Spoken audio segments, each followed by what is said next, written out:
پیارے بچوں، ربیع الاول شریف کا مہینہ اپنی بہاریں لٹا رہا ہے۔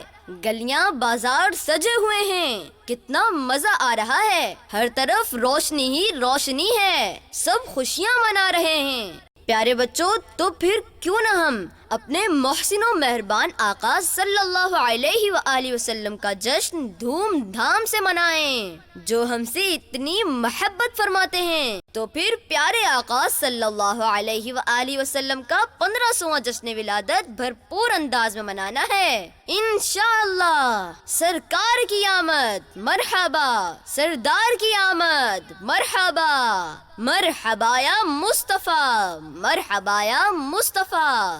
پیارے بچوں، اس مہینے میں تو ہر طرف پیارے آقا صلی اللہ علیہ وآلہ وسلم کی شان و عظمت کے چرچے ہوتے ہیں، بھلا ہم اس سعادت سے کیوں محروم رہیں؟ پیارے دوستو، قرآن پاک میں اللہ پاک نے ہمارے پیارے آقا صلی اللہ علیہ وآلہ وسلم کی شان بیان کرتے ہوئے ارشاد فرمایا، لَقَدْ جَاءَكُمْ رَسُولٌ مِّنْ أَنفُسِكُمْ عَزِيزٌ عَلَيْهِ مَا عَنِتُّمْ حَرِيصٌ عَلَيْكُمْ بِالْمُؤْمِنِينَ رَءُوفٌ رَحِيمٌ۔ ترجمہ کنز العرفان، بے شک تمہارے پاس تم میں سے وہ عظیم رسول تشریف لے آئے جن پر تمہارا مشقت میں پڑنا بہت بھاری گزرتا ہے۔ وہ تمہاری بھلائی کے نہایت چاہنے والے، مسلمانوں پر بہت مہربان، رحمت فرمانے والے ہیں۔ سبحان اللہ، سبحان اللہ، یعنی ہمارے پیارے آقا صلی اللہ علیہ وآلہ وسلم ہم سے اتنی محبت فرماتے ہیں۔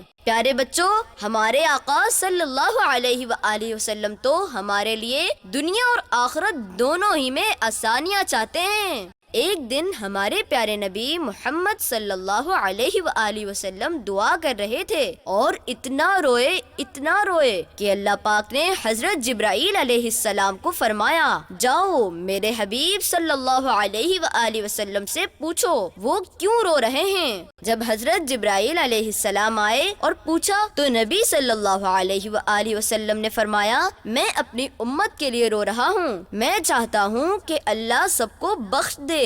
اللہ پاک نے فرمایا، ہم آپ کو آپ کی امت کے بارے میں راضی کر دیں گے، آپ کو غمگین نہیں کریں گے۔